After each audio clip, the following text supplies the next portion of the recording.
Good evening, ladies and gentlemen. Today is Tuesday, July 23rd. It is 5:30 p.m. and I will call this study session of the Yuma Elementary School District Number 1 Governing Board to order. Next item on the agenda. Discussion regarding the purpose, development, and structure of the Bond Oversight Committee. So thank you for taking the time to do this. I think it's valuable that we hammer some things out here so we can continue to look into this kind of committee that will help us, will advise us and help us be transparent and communicate with the public, and that will also communicate and be transparent with us so we don't have to be everywhere all the time, know all the details, but we have people we can trust to bring those to us. When the first time I heard about it was when Jamie and Dennis presented to the board members prior to us talking about it at a governing board meeting, and I thought it was a good idea. And then Anthony brought it up again, and we've had the opportunity to look at Hemet, California, who has a bond oversight committee and has a structure for that, as well as Flagstaff Unified that seems to always have a bond going. They're overlapping bonds. Every 3 or 4 years they have a bond and they have a committee. And one part of having an advisory committee would be having bylaws. So Mr. Sheldall took the best information from the committees in those other places and kind of put them here for us as a starting point for a bond oversight committee. And we have things we can discuss, plan, talk about, and then we'll be better prepared to present this to the public and vote on it. So there's no action being taken tonight, except maybe we can hammer out some particulars, big picture stuff especially. And so that's what this first piece is. And then should we save the second piece? Yeah. Okay. Sure. In your Friday reports, this shouldn't be a surprise, right? Because we got this. Well, I sent a draft out yesterday. Yeah, with the agenda. I was hoping I would get comments back from the attorney, but I didn't get that back till today. Okay. So what I just passed out is the attorney, not our bond counsel. He was going to visit with our bond counsel later on today, but just our general attorney, Rob Haas. So there are some changes from what I issued yesterday. Additions are in blue, strikes are in red. A couple things that were added. He added and reports to Article 2, so it's the purpose and the reports. According to our policy, one thing that the development of an advisory board is supposed to include is the purpose of the committee, but also the dates on which interim and final reports will be rendered. So he added that for me, and then also the date upon which the committee will be terminated, because all advisory committees are temporary, right?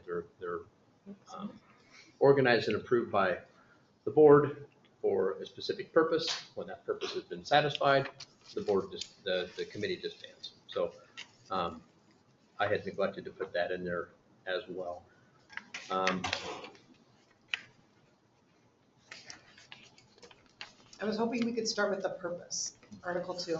Okay. Do you want me to go through it, or do you want? Well, if you haven't looked at it, if you could just briefly glance at that part again, Article 2. Okay, so the purpose, per District 1 policy, advisory committees, the board may by majority vote appoint ad hoc committees when deemed advisable. Recommendations of such committees cannot be binding on the board. They may be advisory only.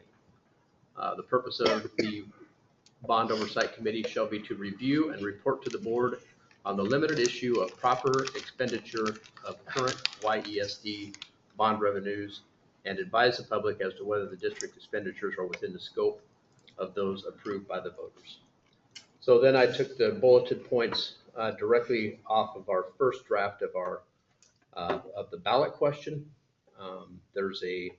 The final draft of our ballot question is going to be much more concise it's only 3 bullet points. It includes all of these within it, but it's more concise. I think it's better. But these are the areas of expenditure that the voters will vote on and approve.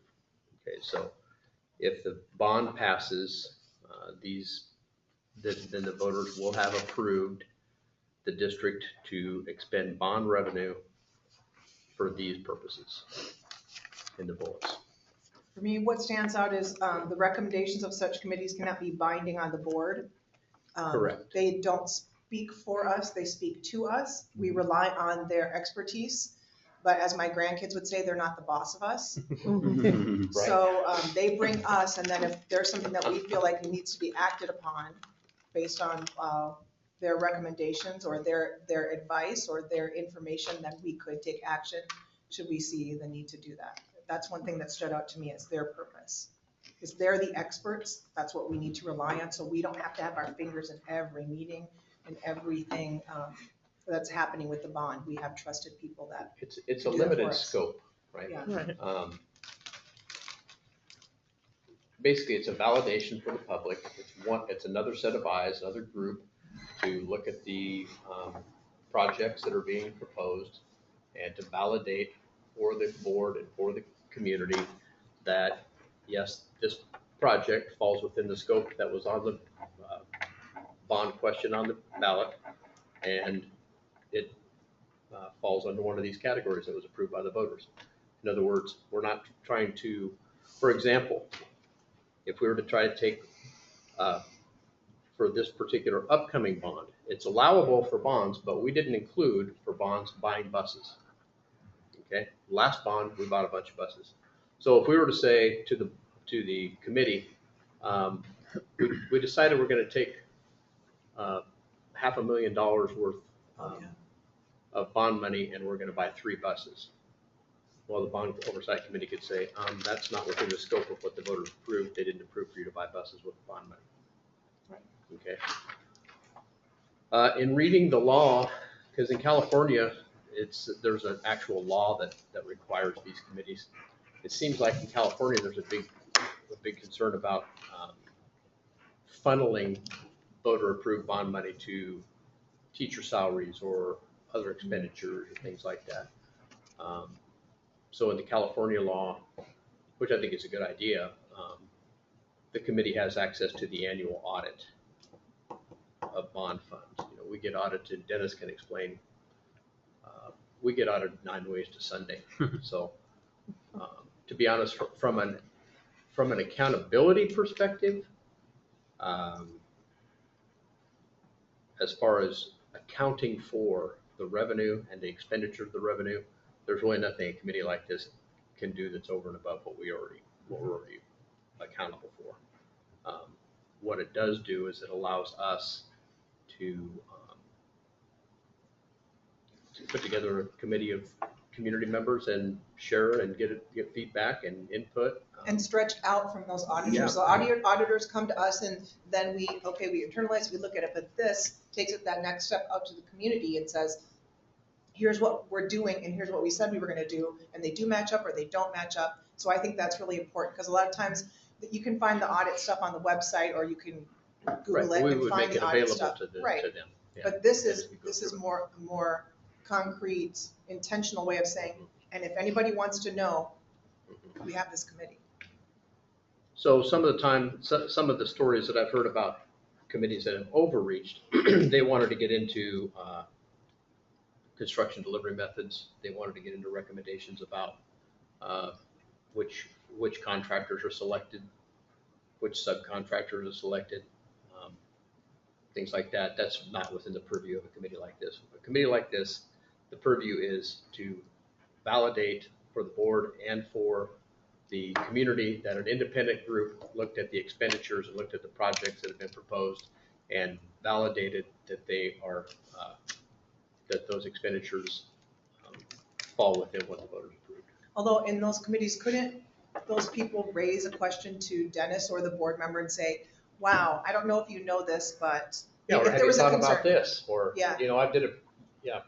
there could be an area of concern that is brought to the people, the staff members or who are part of that committee, that could be then, it's like a liaison, it's a back, okay, you might not know this but we know this as a contractor or a whatever. Or some committee members may be parents. They might say, you know, I help out in my kid's classroom, and it sure would be nice if this were added to the project or something like that. Would all the communication outside of their meetings be in the meetings with the board and staff, correct? So the meetings are subject to open meeting law. Right, So but they're reporting, so. They would I report guess to what I'm the saying is board. They wouldn't go to Dennis and report to Dennis. No, they report to the They board. report to us. Right, Yeah. right, so that way we're that filter that they can't obligate the school by going to a Right, staff member and saying, you need to do this, because they don't have the authority Right. to, Correct. have Right. that Right. communication. Yeah. That it's only with the board. Right. And perhaps, I don't remember it being in here, but maybe that would be That they can't obligate the board. they can't obligate, and all formal reports and requests are presented in the report to the board and staff. Mhm. Yeah, like where we You say don't wanna- recommendations of such committees cannot be binding on the board, we could take it further and say, and the committee may not obligate the board to whatever. It's an input thing, just input. So they know within their bylaws that Mhm. they can't obligate. No, they have to approve their bylaws, right? We're gonna give them, if this goes forward, we would give them a draft and say, here's what we came up with, or do we say, this is As the I board and we understand are it, gonna give you the bylaws? As I understand it, the board approves these bylaws. Okay, After the committee's formed, the committee may, by a vote, amend their bylaws okay, and make the recommendation of the amendments to the board, so that the okay, board then can approve the amendment to the Ah. bylaw. I like it, So they can't change the I like it. rules on their own. Okay, what about the bullets? Anybody have any bullets that were missing or? This is taken right off the bond, Right, right off the ballot question. okay, So then this was the larger category. The final ballot, Stiefel took all these bullets and condensed some of them so it reads much easier. And then each of the areas, they included what we call FT&E, furniture, technology, and equipment to be included within any one of the categories of projects. any comments or concerns in the recommendations, in the Article 2 purpose? Do we have any samples of reports that we may want to look at to try to provide? We could, I think Flagstaff has some on their website. Because if you get a 1,000-page report, that really kind of. Oh, no. No, Well, there yeah. are those people out there Yeah. that can do that in a weekend. Right. And I think the idea is they report at a board meeting, like stand up at the podium and say, here's our 5-minute report on. Yeah, I just want to make sure that we're not, Right. all right, we'll spend the next 2 weeks reading your report. Yeah, no. Okay, I like that. So, That could be an addendum. With an addendum of a sample, a couple of samples on how they do it. And, yeah, so that, because I'm sure that, I know if I was asked to be on this board and I got selected, I would say, how am I reporting to the board? Yeah, what are your expectations? Yeah, how do Right. you want me to present it? Do you want just an oral briefing? Do you want a chart? Do you want? right, oral And we briefing. probably should help with. Yeah. what we Prefer. want. Brief. Save And some brief. time on Emphasis the on other. brief. What's that? Brief being the operative term. Concise. So second one is selection of membership and term. So both the Hemet one and the Flagstaff one, as well as Tucson, they have an odd number, somewhere between 5 and 9 people selected from the general public. And then there's also a board member and a Alternate? alternate, okay. They use 3-year terms that rotate. To be honest, our last bond, we passed in 2014. We sold the last bonds in 2017.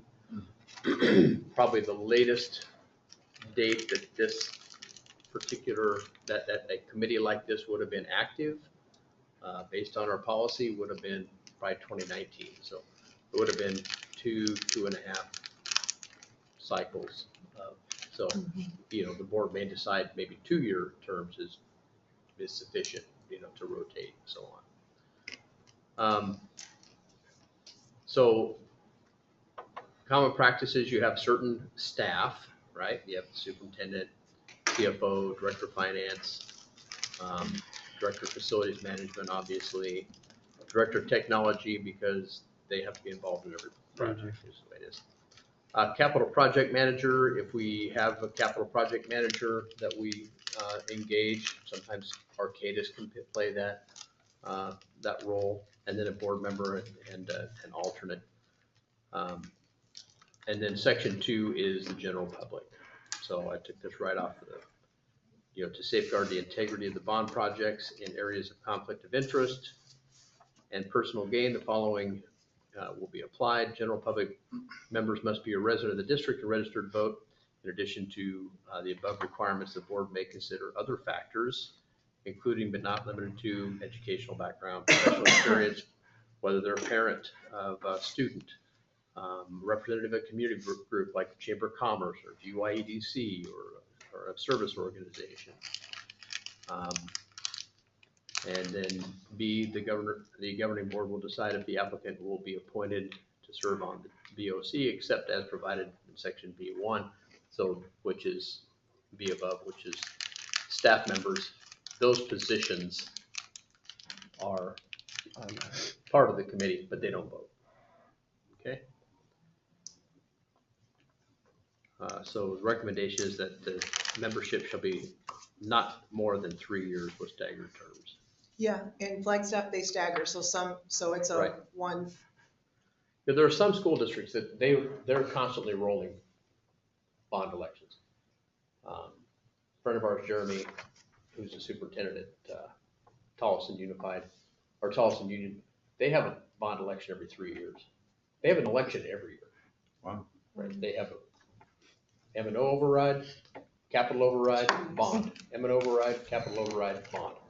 So the result of that is they're constantly rolling bond projects all the time. Do they have a committee? No. They also have a lot of warehousing in their district. Like Amazon has a big warehouse, a lot of big corporate warehouses. So they tend to carry a good portion of the secondary property tax load. So the people in the regular homeowners are like, yeah, we can raise $100 million and raise everybody's taxes by another $1.50 a month, let's do that. So it's that's part of the inequity within the system that's set up. But they also then can have more projects in development and be much more specific as they go along about how they, about the projects that they intend to complete during a given bond. You said they have an election every year? They have an election every year. You can do special elections for bonds? Well, it's Yeah. like there's bonds and overrides, so they kind of cycle So through every them 2 each years year. now, so just a Yeah. couple years ago, it has to be on the, That's the what I general. thought, that Yeah. it was In not fact, they allowed. tried to make it only on the presidential, which didn't pass. But yeah, as of about a few years ago, it's every 2 years. So every 2 years, they'll go override, I didn't think capital that they could override, do special bond. elections, But every election, To raise money. they're rolling. Right. Yeah. which is a smart idea. So the selection, the board shall, so the typical procedure is that you publicize the committee and you seek people who are interested in being on the committee. So I got this application from the State Board of Education. And the application indicates, so I could say, hey, Patty, you'd be a great person to have on this committee. There's an application on our website, or I could direct you to an application. And I really think you'd be a good fit. You'd be a good choice for this with your background. And so go fill out that application. and then we can consider, and then my thought would be, so we get to whatever meeting we have to appoint our people, I could also say, hey, this person right here, Patty, that we're looking at right now, I personally know her, and I think she's got this great background, and I think she'd be a really good fit, and she is on the GYEDC, and here's why she'd be a good choice. Sometimes when you have committees, you have like school site committees, you have to beg people to do it because there's a commitment. So when I was seeing a minimum of 5 and up to 9, I don't think we should lock in with the number, because if we have 9 good people, we could say, oh, these 9 are great, let's go, boom, done. For one thing, I think we would probably consider scaling back. Oh, yeah, they ask for a lot of Because this stuff. last Yeah. page, unless this last page is No. Are you missing a required, page? I would say keep that in your filing cabinet and Yeah. don't distribute it with the application. No. The round one? I have no interest in No, it. What is that? I didn't even get to the last It's page. the ethnicity, gender. I'm just- You don't need a resume either. No, If you're- what you don't need a like what resume. Tucson does and what Flagstaff Maybe that's does optional. is they fill out this part and then they attach a little letter about why they're interested Why in they- serving on the committee. Yeah. Right. Why they're interested and what qualifies them. Yeah. Right. I think is the best, Yep. because a resume may not be what, I mean, No. somebody may be a No. hobby, something. that- Right. This is overkill by a long shot.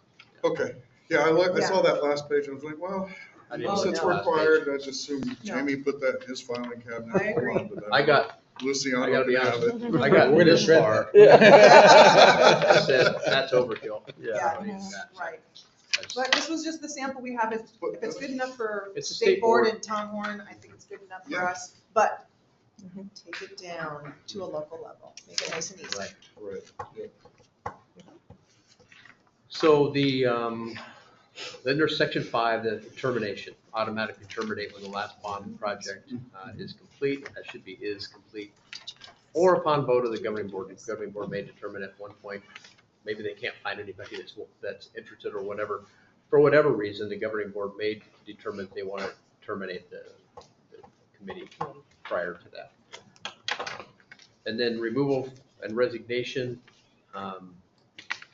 Basically, if people aren't showing up, I mean, anybody can resign, right?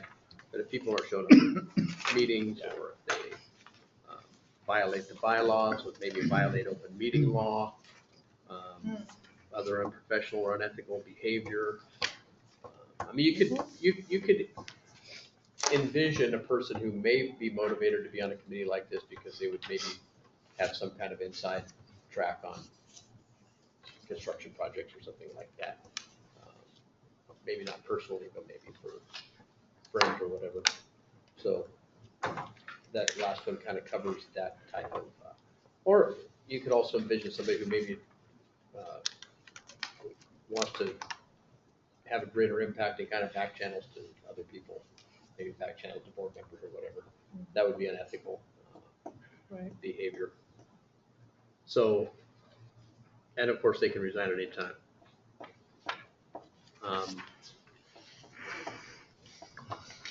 No reimbursement, no pay, this is a volunteer, and there's no reason really for people in this committee to travel or do anything like that.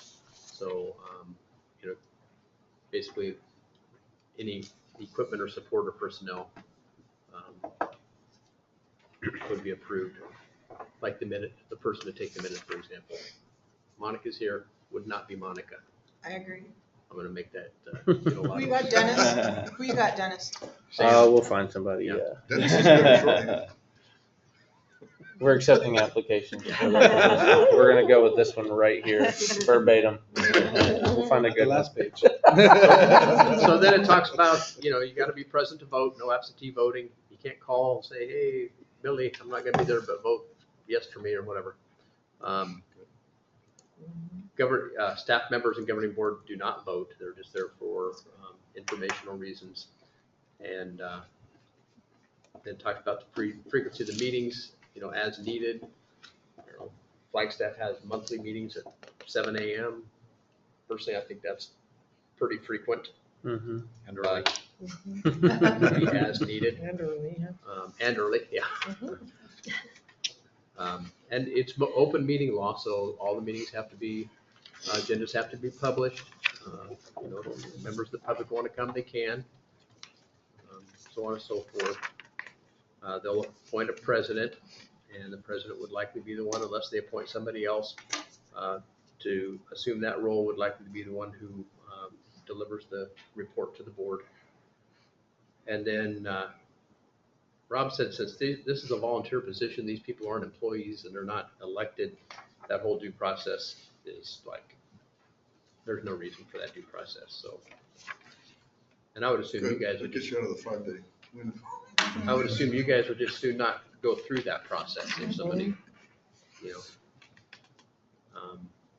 So amendments, this talks about how the committee can amend their bylaws. And then, of course, the governing board, majority vote by the governing board is necessary to approve the amendment.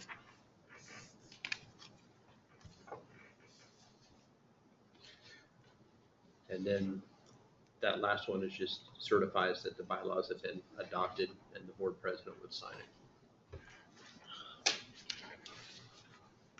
Under the, is that due diligence? Is that what that was that's taken out? Due process. Oh, due process. That's, if you're gonna remove somebody, Flagstaff has this whole elaborate process where if somebody's gonna be removed, they've got some kind of recourse to come back and say, you shouldn't remove me because of this, that, or the other thing.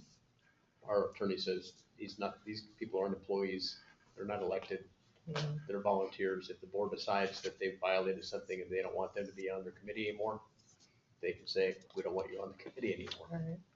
You know, that's just the way that But the is. board would have to do that. The board, yeah. The committee can make a recommendation to the board, Right. but the board.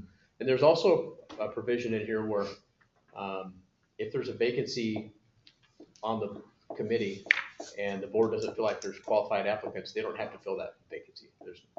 Let's say if you have a 9-person committee, there's no requirement to fill it with the full 9 members if you don't feel like there's 9 qualified people or 9, Right.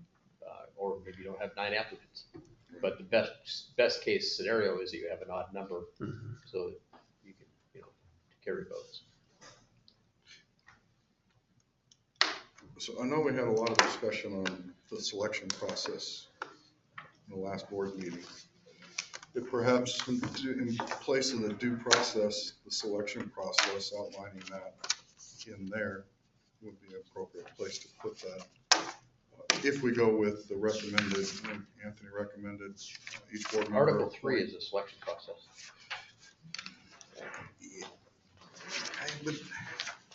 But and maybe it fits in there better. It seems to just describe the positions and terms, and maybe it's another paragraph under that. It's under A. Well, B Well, says the it governing just- board will decide if an Section applicant will be 4A. appointed to serve on the BOC. So it's the board by majority.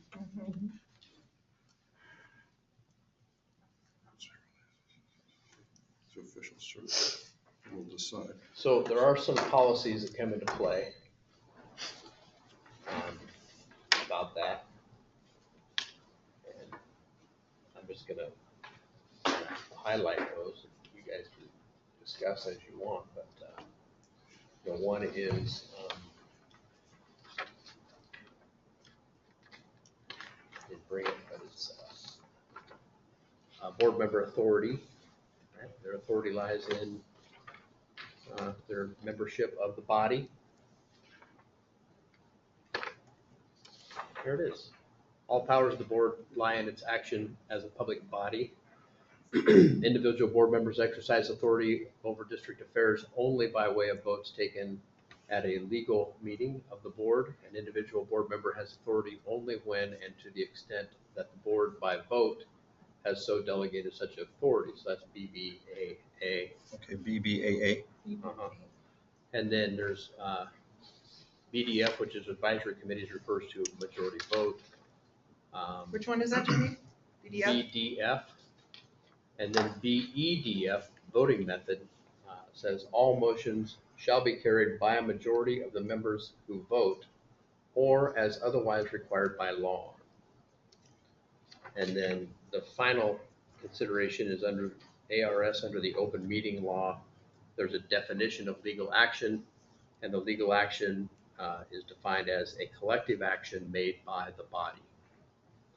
So both in law and in statute, everything points to a majority vote. So according to policy BBAA, if the board gives the authority to each board member to appoint someone, it seems like that's allowed under that policy. Am I mistaken? That's not what it sounds like. Our only authority is as a group. Right, but if we as a group say, yes, we vote to give each one of us the authority to appoint a person, the board is given the authority to each one of us to do that, according to what you just read in BBAA. If you want to read it again, That would be unorthodox. can you read that part again, please? Let me find it. So examples are, typical examples are, the board selects a member to represent the board at the delegate assembly for the law conference. Mhm. The board delegates to the president the duties of working with the superintendent to build the agenda for a meeting, things like that. So it says, the part you're talking about is individual board member. An individual board member has authority only when and to the extent that the board by vote has so delegated such authority. Okay, so if the board delegates such authority to each of us to appoint one person, that fits in there. And that may not be the usual usage of it, but that does fit under that. So you're saying that person wouldn't have to do this process? What do you mean? Do an So if application. you're gonna just, if we give every one of us a Mhm. chance to appoint somebody. Right. Then they don't need to do this?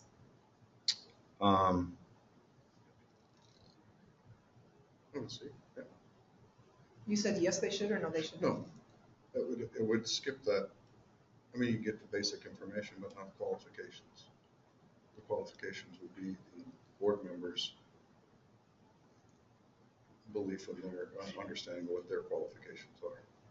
Well, I imagine you can submit one of those for record if it's the other board members you have on record. And we can work that out, but I mean, it's my interpretation of policy BBAA that we are allowed to do that.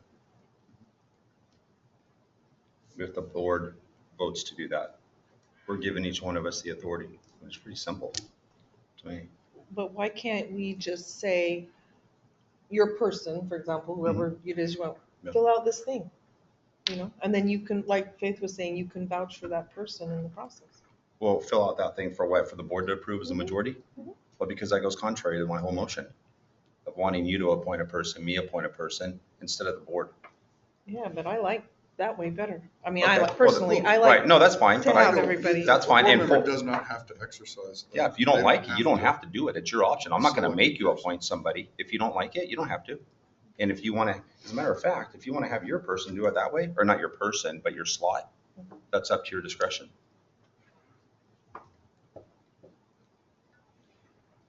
So, look, okay, this is, we don't want to what if, because it's 6 o'clock and we have another one agenda item, but I'm just thinking, okay, so let's say my term, Teresa's term is up in December, but we create this committee within 10 days of the bond or within 30 days of the bond passing, and then she puts this person on, but now she's no longer on the bond. Is that person out? And then, because the new person's going to want somebody, maybe, I don't know. What happens when that board member's no longer there? Who selected that person? Right, that's a very good question. My thought is that person would finish up their term, even if that board member that appointed them is no longer on there. That's just my thought. Would You you, know. or would you hold off on selecting the members until after the first of the year? That's an idea. If I understand right, Adele, you're not running. Nope. right? Teresa, you're not either. So, I mean, if we're, So our After the opinion, first of the so year. we can't appoint. what's that? We So can't you wouldn't appoint. want us to appoint because we're short timers. Or Lame duck. I was gonna lame say, ducks. lame duck board, right, yeah, I mean, you can wait until you have elected board members in January to make the selections, and then you have that longevity. But you end up with that thing at the end of it because my term's up in 2 years. And my appointee will be on for 3, so their appointment is a year beyond mine. Unless we make appointments for 2 years instead of 3. So my personal preference is, I'm not a fan of an individual appointing an individual. So I think we make better decisions when we're together. And so, again, I trust you to Well, if you trust advocate me, for, let me appoint somebody to then. advocate for somebody so we can, we can Right. have that, we can debate that, we can say, wow, what a great person that you've put forward. Now that person has the trust of the whole board and the faith of the board going forward, and not just, well, you know, that's the Anthony said person so. that Faith picked, so, you know, I just feel like it would be, would show the community the transparency of, we all looked at all these people and we all encouraged people, or we brought forth someone, or we advocated for somebody, and I really like this candidate, and I trust you to put your candidate forward and let me vote on it. Well, you use trust a lot, but yet you don't want to give me the right to appoint somebody. And I don't mean that as as an insult to you at all. I know. I'm just saying it's kind of like a, I don't know, I know, but not a contradiction, I don't but understand, and on by Sure. this, the other side of that same coin, would you not trust me to say, I trust you, Anthony, to bring this person, and I want to hear about them, and I want to give them my vote of confidence as well, versus just you say, this is who I have, it's my choice, and and maybe I could have said, yeah, really good choice. I would like to Yes. have that person's vote of confidence, give them my vote of confidence as well. So is it, you don't trust me to say, I vote for your person? I do trust you, and that's why I want to make each one of us appoint somebody, showing that you trust me to appoint somebody. And I trust you in the process, and that together collectively, we're going to choose the remaining 4 or however many. We're going to do both instead of just doing all of the slots my way or your way. Let's do both. Does that make sense? I mean, do you see what I'm saying? Even if you disagree, do you understand what I'm saying? No, I don't understand how you would mix that. Well, because if each of us would appoint somebody, like I said at the last board meeting, that would be 5. And if the committee is made up of 9, those 5 plus 4 more, the 4 would be selected by the board as a group. So that way, I'm doing it individually, we're all doing it individually for the 5, and then the 4 is by the group. So that way we're doing it both ways. And then we don't have to say, well, do you trust my way, or do I trust your way, or this way? We're doing both ways. So we're showing trust to each other. But in the end, we all have to vote on the person, right? Or as collectively as the board, we all have to agree on each person. Right? He's saying no. My way, if the board votes on it, you appoint somebody if you want to. If you don't want to appoint somebody, you just say for your person that you would appoint, you'll have an additional opening for that procedure right there, that process where they fill out the application. So that would mean if you're the only one of the group that didn't appoint somebody, that would mean that there would be 5 people going that process. And the remaining 4 would be done by 4 of us on the board. So that way you're getting where everybody appoints one, and then we're doing it collectively as a board for the remaining members. Would you go out and solicit this person? Do you have somebody in mind? Because I don't know where I would begin. I don't want to go looking for someone. And again, you don't have to. If you don't want to, you can do it that way. It's just an option. You're not required to under the way that I'm making the motion for. Nobody says you have to do this, Faith. It's your option that you can But I'm exercise. asking you, would Yeah. you go out and solicit somebody, like, you know, your next door neighbor is a contractor and you're like, oh, I really want this guy. Hey, Dwayne, I really want you on this committee and I would like to appoint you. Right. Would I'm not sure how I would do it specifically. That would be up to each of us to determine how we'd want to do that. So whatever way that you think would be a good fit for the person that you want to appoint, that's how you would do it. That might be different than the way Keith would do it, or Adele might do You can it. solicit somebody, or you can go through the list and say, well, I'm putting in. What's the benefit to the school district with each of us appointing our own person and then as a board voting on 4 more collectively?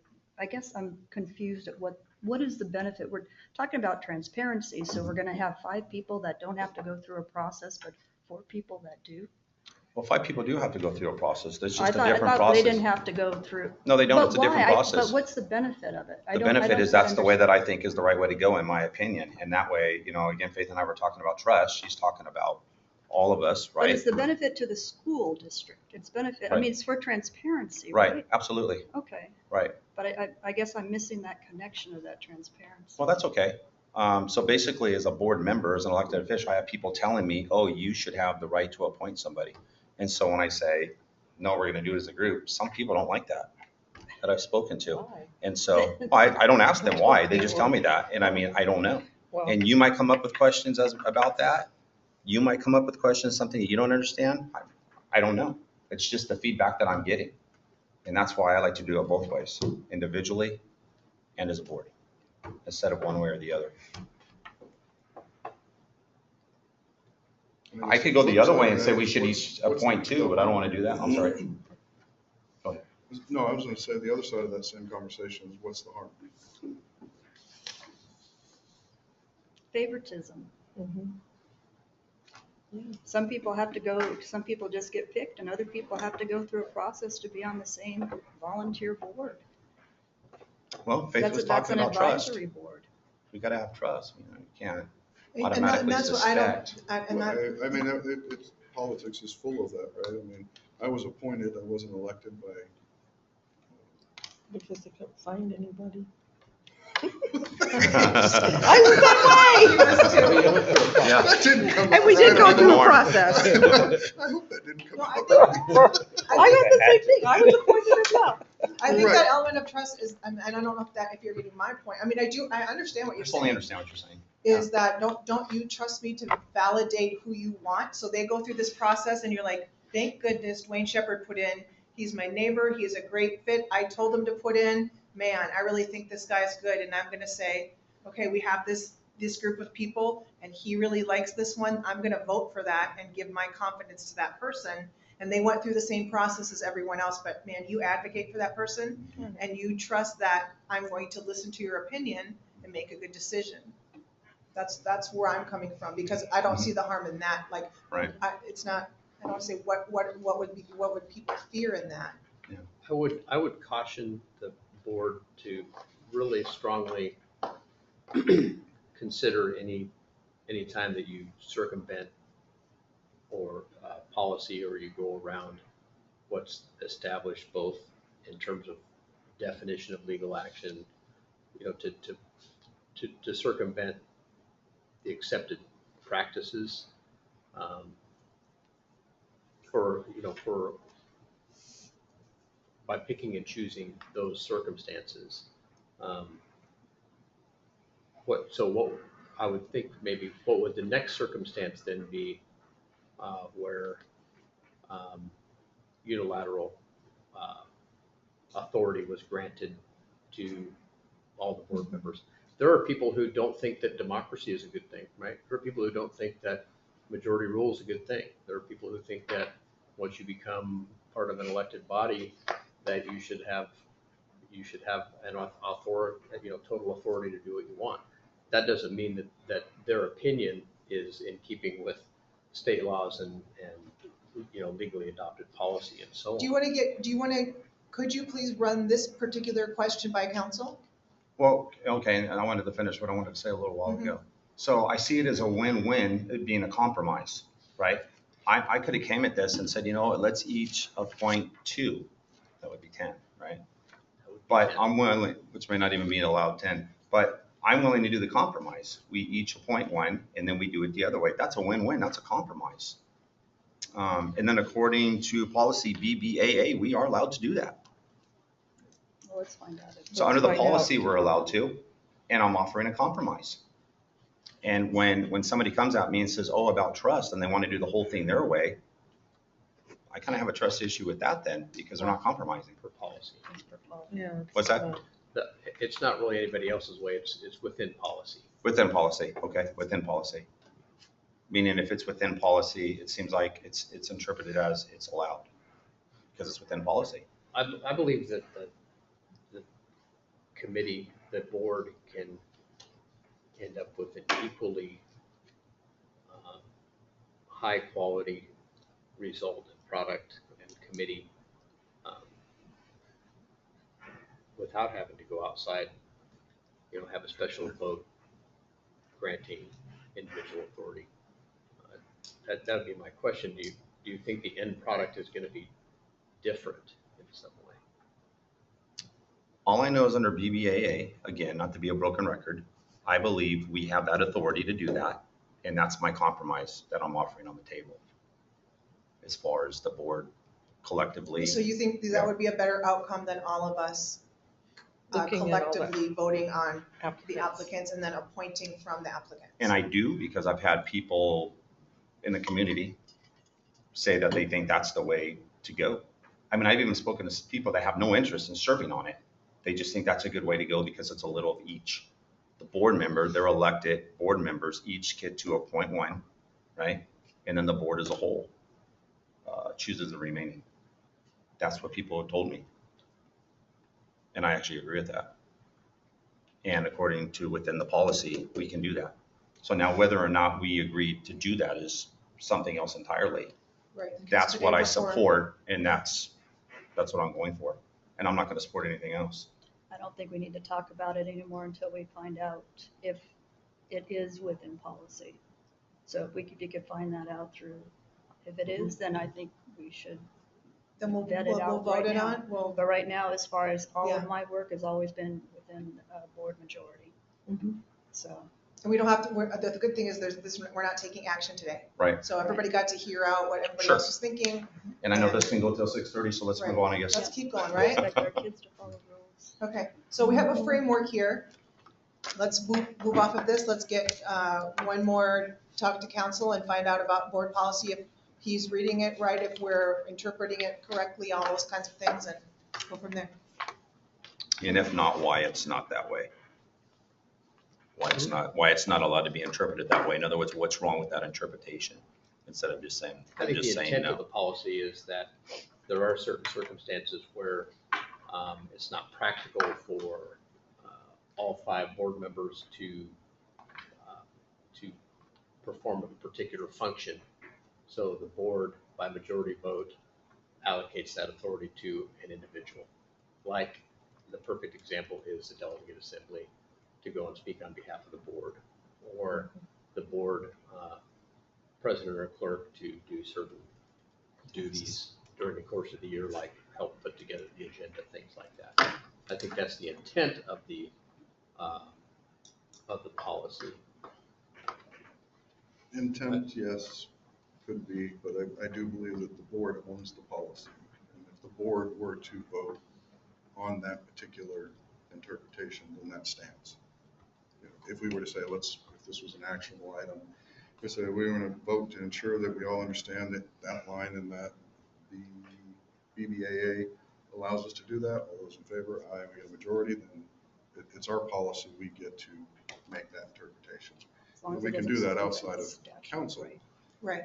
Because it is written that way, right? I mean, it doesn't say for very specific examples of, when you go to the law council or the law conference, you stay an extra day. We To vote on behalf appoint of the you, board. we appoint you to do that, or vote for you to go do that as duties of the president. It doesn't say it's just in those examples. And it may be unusual, just because it hasn't been used that way.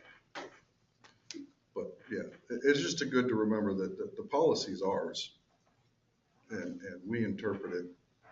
And if we have a discussion and a vote, then that's what the policy is. Now, if it comes back that we voted and let's say we said that was the case, we're gonna go ahead and go forward with it. And council comes back and says, well, if you do that, you're gonna have to adjust this piece of your policy. So be it. And the board says, okay, let's adjust that piece of the policy because we voted on it and agreed with the majority that that's how we interpret that policy. As long as it doesn't violate law. Yes. But I think you would find it would be somewhat challenging to determine just how many policies would have to be adjusted and how many policies refer to that piece. There's a lot of Right. cross-reference too. That's why we have the attorneys that get to go back and, hey, this is what we're doing. What else does Do it? do your attorney stuff and let us know what ripple effects this causes that we may need to make changes. And another thing I think you should consider as a board and as individual board members is if something like an advisory committee warrants massaging our policy to give individual board members additional authority, what would be other examples where that might fall into place? Um, maybe there are multiple openings for certain positions. Maybe we have 5 principal positions open at for the next year. Would that be something the board would consider, that each board member gets to unilaterally pick which candidate they want to be the principal? Well, that's different because that's an Something to think employee. about. That's different than volunteers of a committee. So that's something completely different, apples and oranges. But I'm saying you can see how the same logic could be applied to a different situation. Understanding Something that to think this about. particular committee reports directly to the board. It's their eyes and ears out there. Somebody they trust to be able to fulfill the duties. And we can talk about this all night, but I think the elephant in the room that we're all avoiding is the fact that we have to have this discussion. I think there is a lack of trust, right? So both sides right now, the way it's divided up is some of us want it, the others don't. And neither one of us, we're saying, well, I don't understand why you don't trust me. You're saying, I don't understand why you don't trust me. I think that this conversation gives merit to Anthony's request. And the compromise has already been offered. We each appoint the remaining ones as a group. That's Aren't we it. gonna talk, we're gonna run it by the council, right? Yeah. And then, well, actually, Right. it doesn't. Then we'll know what we do. I'll run it by council, and if they say, yeah, the board can, like what Anthony's interpretation of that Right. policy is, if they say, yeah, the board can by majority vote, If we can give ourselves. allocate that authority to an individual, There we go. Right. then That's where I'll we're bring at. that back to you. And we do need to move forward, and Okay. we spent a lot of time on this, and it does merit, but we need to continue to move forward on all of our agenda items throughout the year. We spent a lot of time talking about library books, library forms. We didn't have one objection this year, so I guess it was nice to have it in our pocket. And we had a lot of discussion of that. We had a lot of planning and form filling up, form creating, and then nothing came of it. So I hope that the time that we're investing on this, something comes of it, and that we end up with a good advisory board that can really clearly communicate between the process and the board and the public. So move on, Mr. Sheldon. Okay, Keith requested some information about the bond. Said he got some information from other school districts. I just did a Google search, finding Oh, out okay. what information has been provided to school boards when they go out for a bond. And- Okay. And some of the schools, I picked up some recent ones out of California. It seemed California had the most. But just Googling information for board members on board matters. Okay, so I said, well, let's go ahead and bring this to the board. I think it's pretty standard practice that information should be given to all board members. So these are the questions. So first one was about project costs, detailed cost estimates, and Dennis can chime in whenever he wants. But June 11th, we talked about, we've talked about multiple times how we, what the projects need to be. So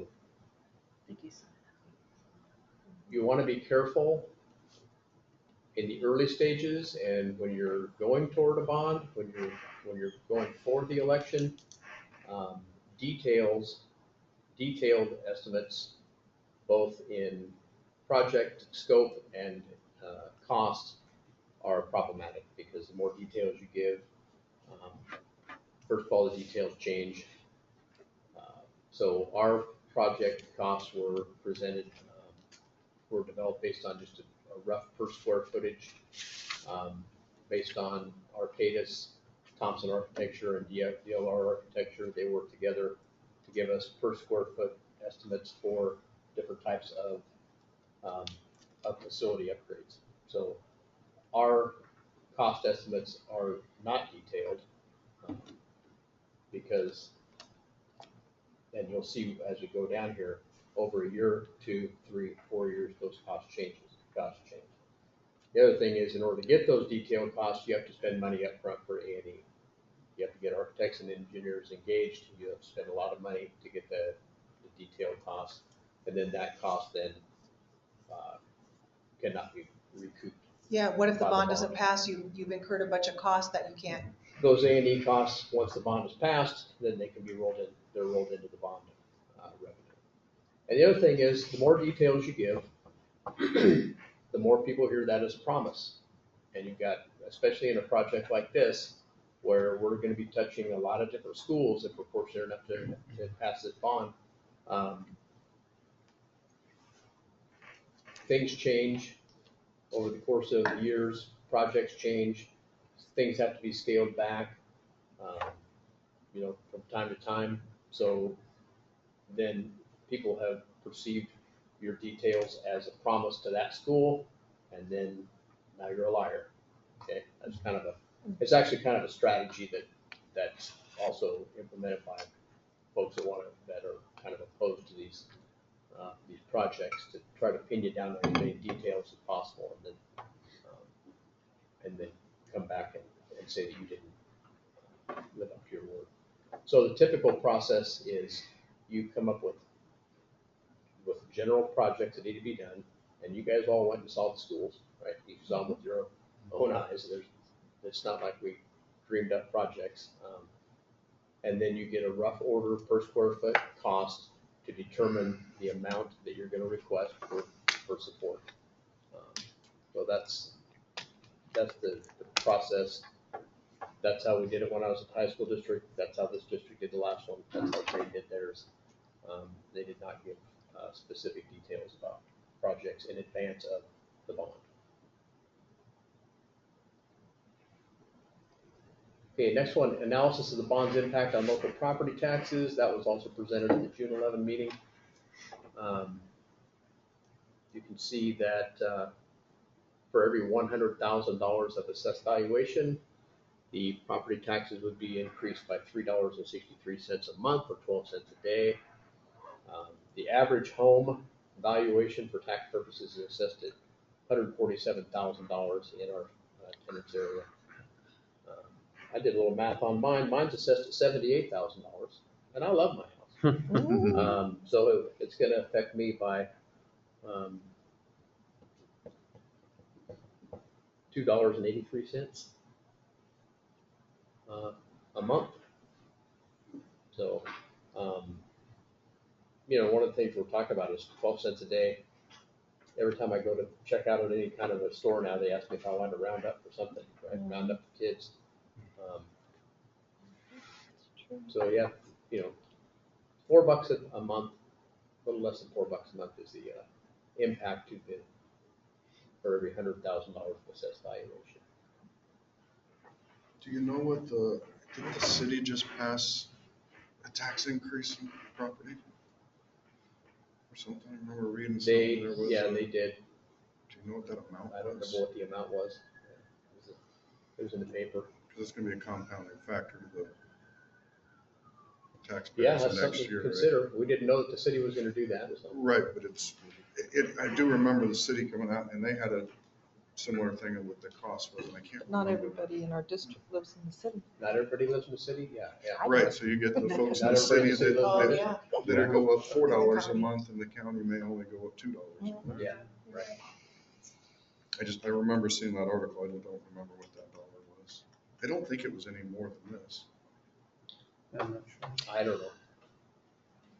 I don't remember. I can't even remember. Okay, sorry. They have the option, school districts used to, but don't anymore. They have the option to set their own primary rate to meet their budget needs. So we don't do that. We're assigned budget capacity, and then the only thing that we have any control over is our secondary rate, and only if it's approved by the voters. With the exception of adjacent ways, which has to be approved by school facilities board. Little something we looked at today, though, our district tax sheet, we have our district taxpayers in their primary property tax for our school district raise about $17 million a year. and that's about 22.7% of our annual operating budget. So our costs, about 23% of them are paid by our local taxpayers, and the other 77% are paid by taxpayers from outside our school district. People in Scottsdale, Paradise Valley, Prescott, school, attendance areas that Thank you, raise Maricopa. more revenue based on their basic primary tax rate than it takes to run their school district, so they kick back in. Or they're in a high enough, assessed valuation area where they get assessed an additional, what they call equalization tax on the primary tax Did you say rate. 23 or 27? 22.6666. Excuse me. So on City of Yuma's website, it says it'll go up to 215.26 from 206.89, so about a $9 increase. Annually Yeah, but or monthly? Monthly. I think it's monthly. Yeah, that's their truth in taxation notice. Is it $216? Yeah, That'd it'll be go up annual. to 216.26. Yeah, That'd be so it'll go up about $9 total. $9 a year. For the so year. About 80, 90 cents a month. So not bad. Debt service, this was also in the steeple. Thanks, Teresa. Okay, excuse You me. gotta go. Sorry. Bye. Let the, We'll see in a let the couple record weeks. report, You're leaving before it's over? let the record reflect that, board member Fox 631. left the building. So this is a debt service plan that's put together by Stiefel. It's an estimate. Dennis can talk more about this, probably more personally than I, but they put together a plan. First of all, you can't do $77 million worth of projects all at one time. You space them out over time. And what that also does is that helps even out the tax burden on the taxpayers. So you sell some now, you sell some a couple of years from now, you sell some a couple of years after that, and that kind of creates more of an even flow as opposed to a big spike for a couple of years and then come down. So, Dennis, anything you want to add on that? This is just a kind of a suggested estimate. Yeah, and Stiefel provided us with a document that shows what the estimated payment, principal and interest would be over like the 20-year period as well. So if that's more specific to what you're looking for, we could provide some of those estimates, and it shows tax rate implications throughout that time period as well. So that's something that we do have from then if that's a level of information you're looking for.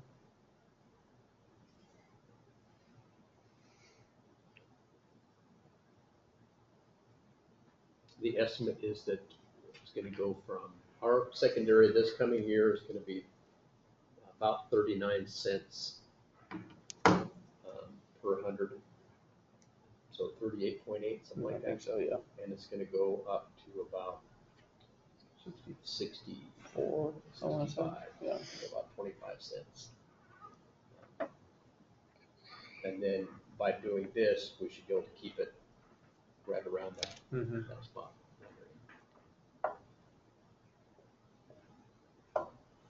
Detailed descriptions of projects, that's kind of like the detailed costs.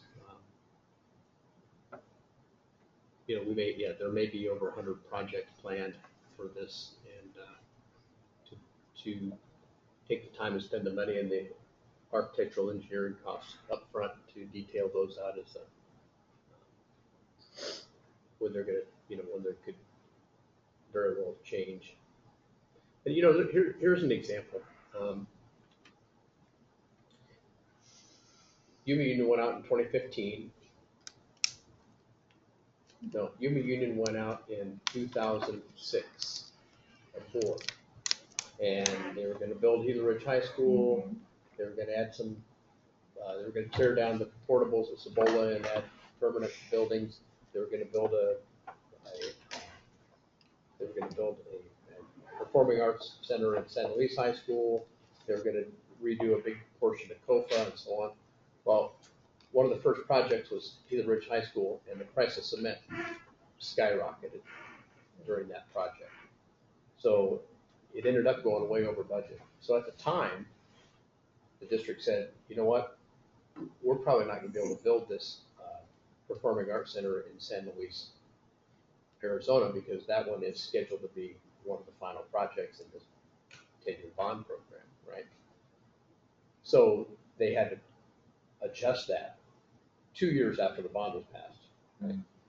Well, for whatever reason, construction materials and labor costs went way down, and in the end, they built a Performing Arts Center at San Luis High School that was much larger and nicer than the one they originally thought to build. So, I say that to say, trying to detail things out ahead of time, 2, 4, 6, 8 years down the road, it's like you need to have a crystal ball. So you can't make any guarantees because you may have a spike. You can't control. I can't control. You can't control. You can't control labor costs, material availability, material costs, inflation, deflation. So, In this process, does any of these companies, do they keep let's say there's 100 projects, a list of them, and at current rates, we anticipate successfully executing and completing all 100, and then cement goes up, and that moves that line up based on a prioritized list, and that puts all of these projects below that line at risk of not making the list of projects based on fluctuating costs of labor, materials, and whatnot. Because I can't even imagine, if you had a bond in 2019. oh yeah, I mean, by the time you got to 22, you only got 25% of what you Yes. said you were going to do done, Mhm. right? Yeah. I mean, you can't predict that. Right. But is there a moving line that as these things start to tick up in price, that, all right, everybody knows that these projects at the low end of the priority list are at risk of not being completed? Right. Is that part you of? mean a quantitative line? I don't mean Like, life like day to day, but quarterly, annually. Not, Is there not to my knowledge. Are you? Yeah, I think it would be a challenge because you'd have to take pretty detailed dive into each project from the beginning to know what those costs would be, what would be really involved in each one, and then adjust as concrete changes or as wood changes or as steel you changes. can do it at a burn rate? What's that? A burn rate. I have for the next 3 years, there's these 7 projects. We anticipate spending $27 million. And we're halfway through it. We're at 26 million. We do it with our budget, right? It's just a very low. Right, I mean, we could do it based on the numbers we have here, but what you're asking is I think more detail than is in each one of those 100 projects that we're looking at right now. So if you're saying if the cost of concrete goes up X amount, we would have to know what every one of those 100 projects that touches concrete, we would have to have a detailed list of every cost going into that. That would require a lot of upfront costs for us to break into that to start with. I wasn't looking for anything. I was just wondering if there was I know what you're I guess are each of the 100 projects estimated out? I know we have 75,000 for shades, right? Let's say the first On a 5 shades get per built for square foot. 75, Yeah. and then the next year they go up to 85,000. Mhm. Now we know we have 10 more to build. That's an extra 10,000. We're at a $100,000 deficit. Right. That project over here now just dropped off the list. You don't need a track. Or it's to half price of a it. project, or it's not the completion. Or it's scaled back, It's or it's different scaled back, materials. or Like, it's- that's one thing that architects and engineers are really good about. It's like, this particular material just skyrocketed. We can have the same final product or the equivalent final product by using this material that's much more economical. Using this window And versus as we this go window. through, and that, to be honest, that's why CMAR delivery method is a good one in that area, because the contractor and the architect and the engineers are all on at the very beginning of the project. So the architect can say, well, I'd really like to have this material, and then the general contractor can say, well, we're using this material on another project over there, and it's really gotten out of hand. Why don't you look at this? And then the original spec has. See, and I think better- that burn rate and that would help to start looking into things for the bond oversight committee, because take Yuma County, for example, would they start with a $34 million project on the new building? Now it's almost 60 million. Yeah, prior to COVID, they started prior and here they are. Well, I mean, I think they leveled out after that, but it's been in the last 6-8 months that they've added another 10 million to that project. They've doubled their I don't know when they started that process. I imagine it was a couple of years, It was before COVID. you know, The original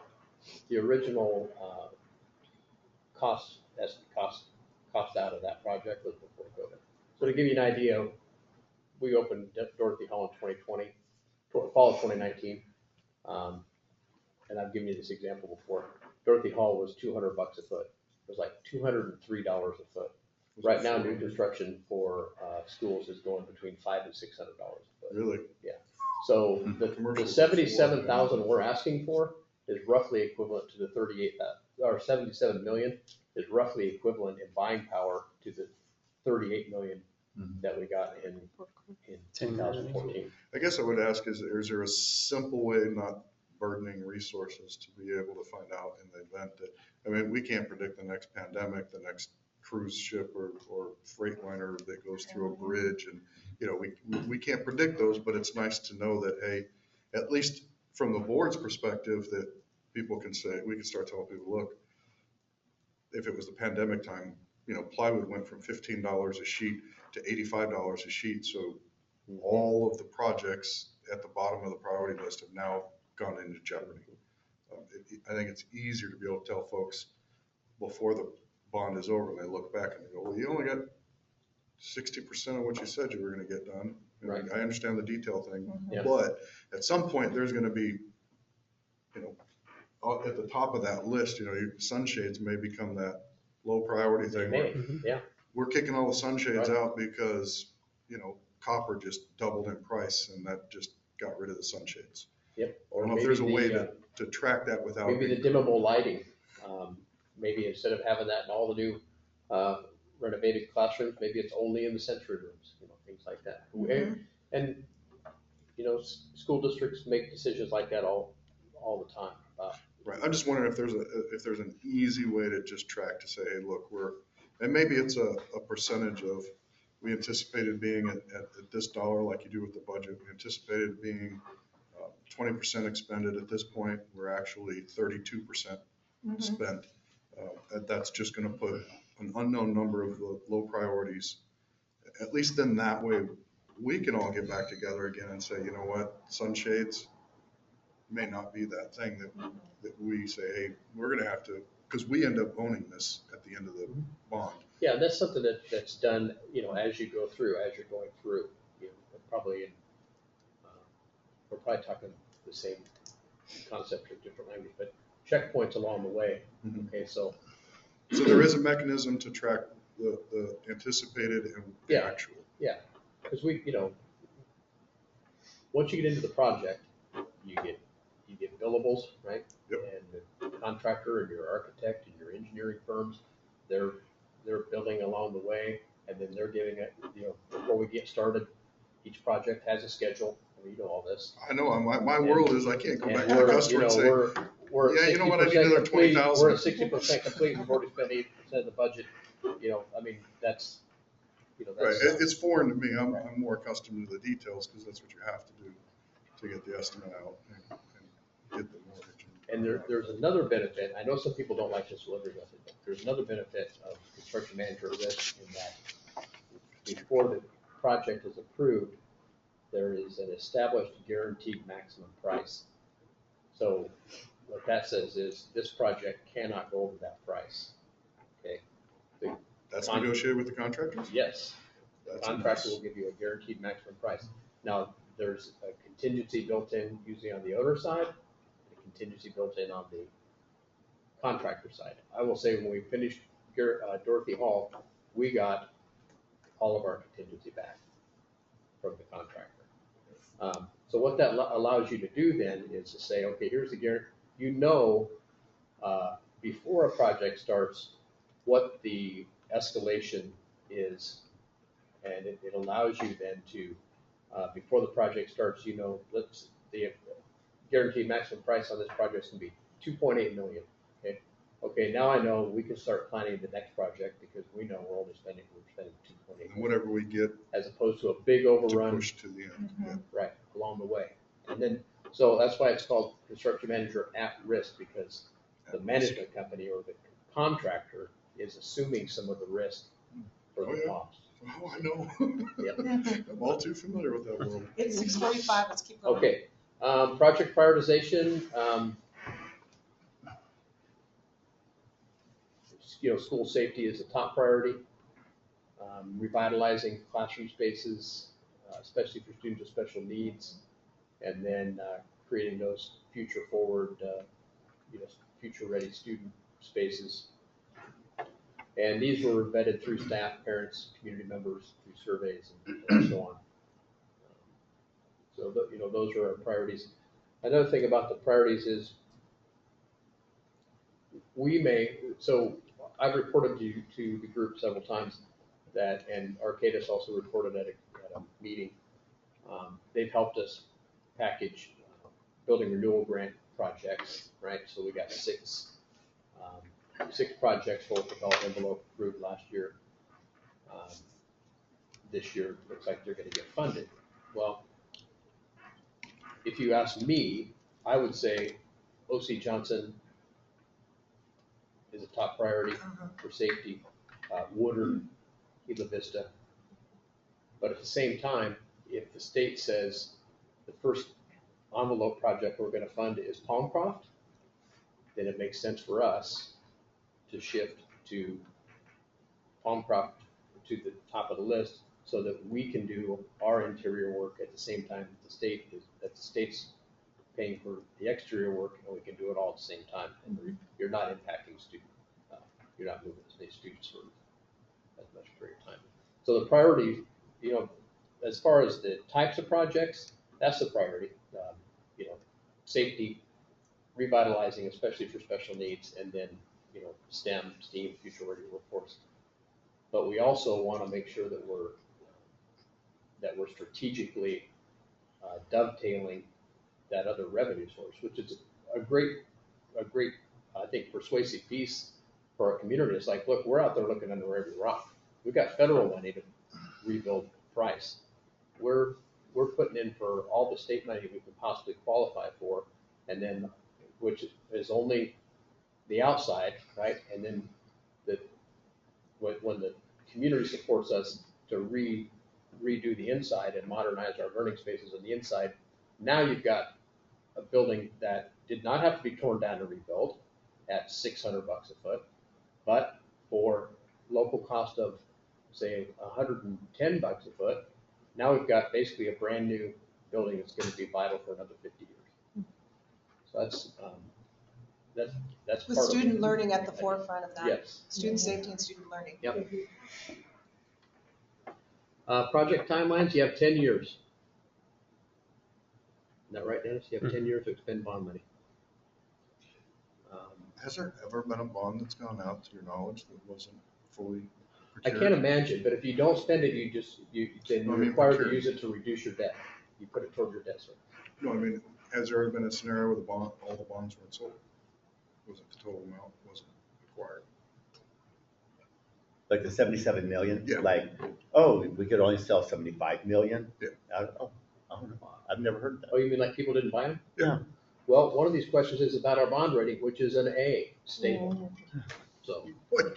You have great credit. Stiefel said people are gonna wanna buy your bonds. Yeah, there will be no shortage of people lining up to buy your bonds, of investors and so on. Banks and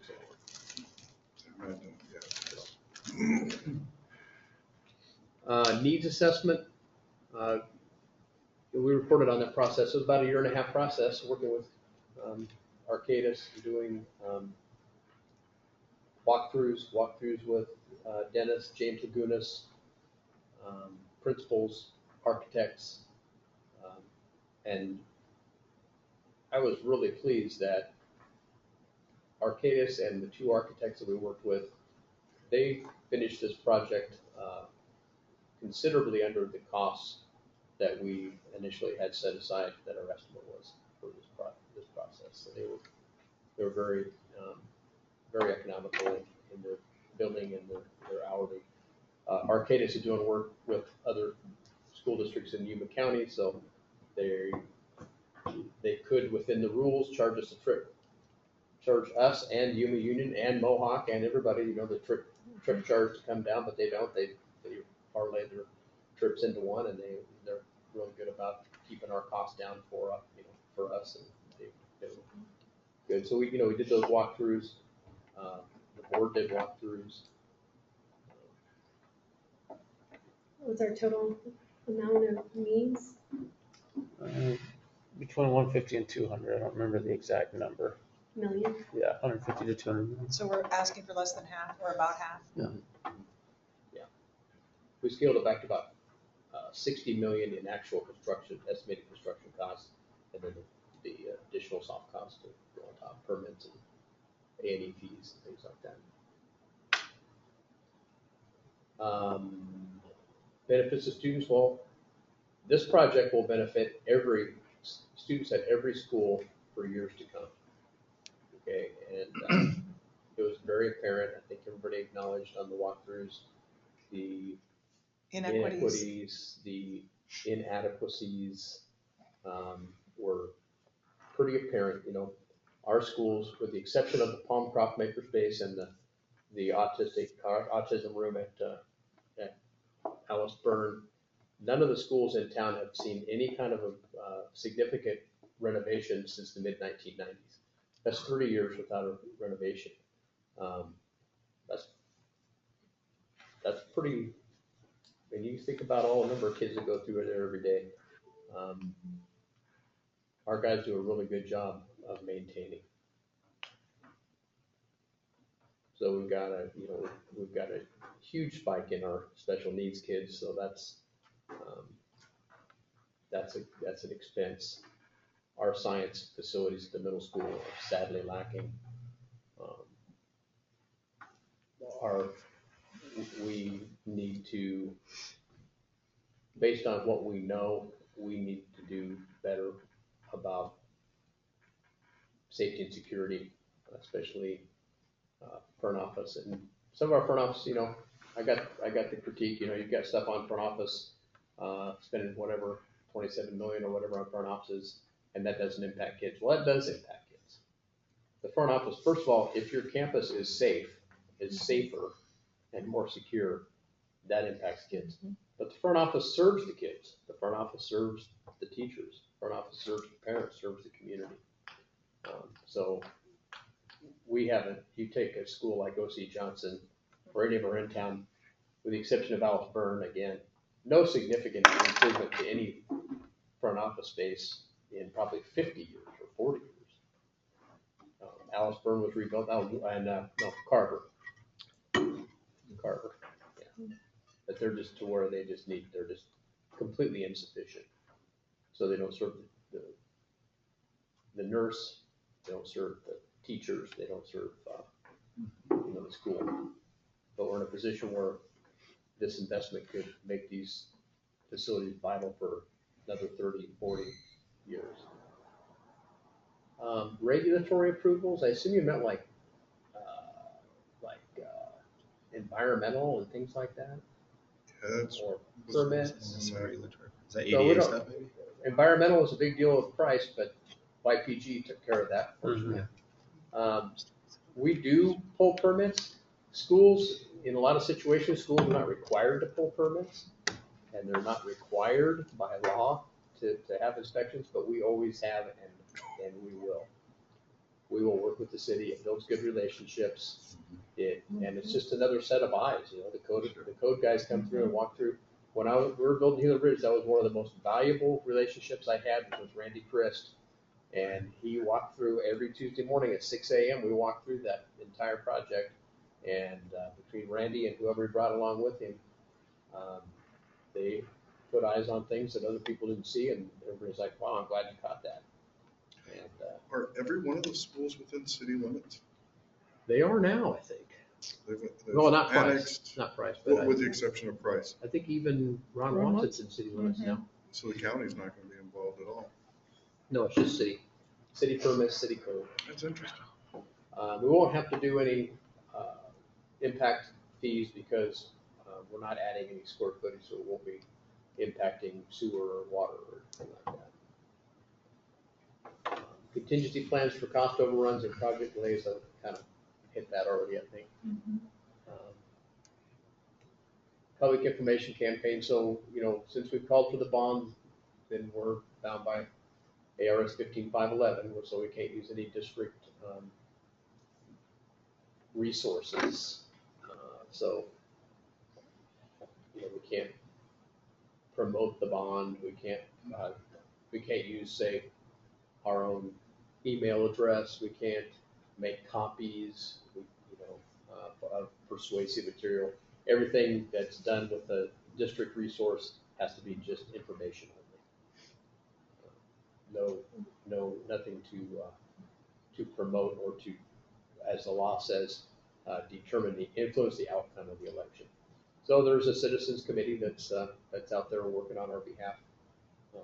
That's going to start putting up signs and door hangers and having meeting with.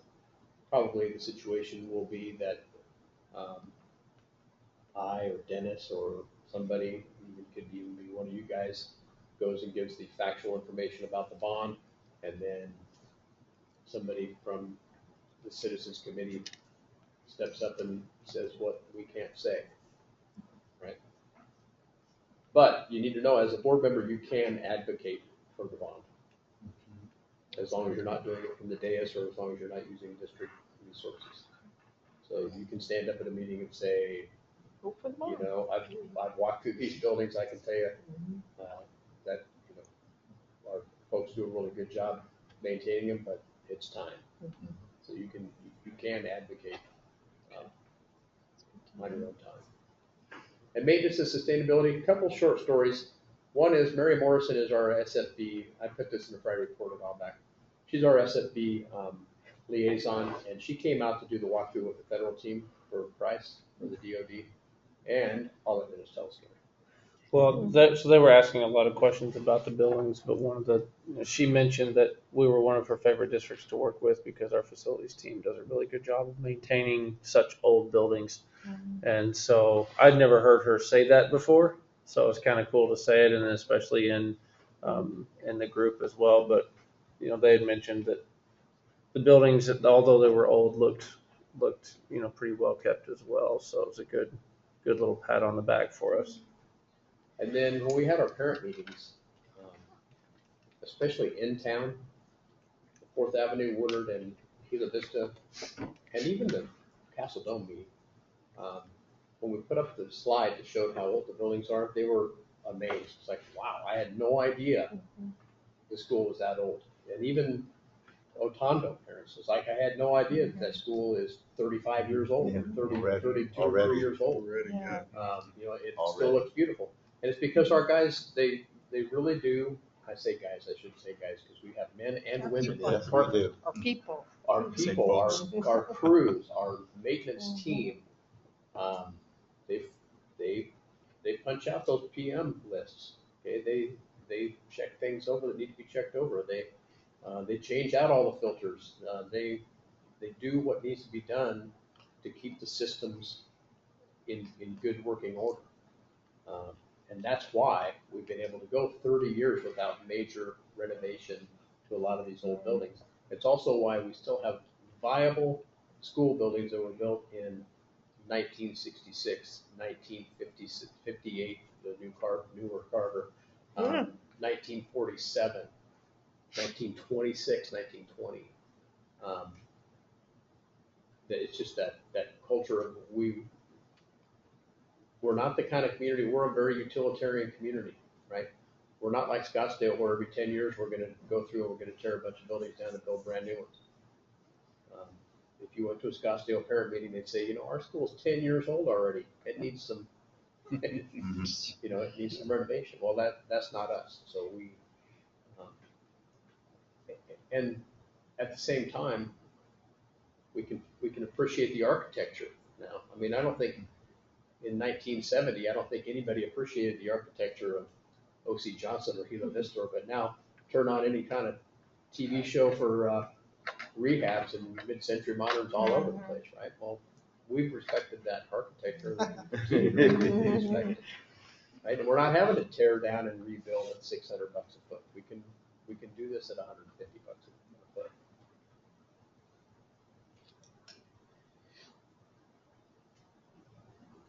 So any questions? The only thing, and I apologize for not knowing this, will we, in the effort to be transparent and provide this information that, like Keith Googled, I know it's hard to get that before, prior to the bond, but during the bond projects, is there a place on our website people can go? Yes, yeah, our website, it's on our website right now. Okay, And we're continuing to, and then as we go out to public meetings and field questions, we will continue to refine okay, the frequently asked questions page. yeah, And then, we're working on a one-pager that's got, Okay. basically, so if somebody Summary of Googles it, they're specifically Googling Evil One Yeah, it's bond, available on the they can website get some now. of those answers, we don't have to know every particular. right. And then, a lot of the information that was developed prior to calling for the bond, that Citizens Action Committee can utilize as well. So, and then they've got their own people who are developing content that's more promotional. So they'll take the fact-based stuff, say off our website, but then they can go and do more promotional type things. But ours is going to be factual on the website. And we want to keep enhancing it, as we learn more about what people care about, what questions they might have, that we want to be able to address those questions right there on the website, so we don't have to go looking.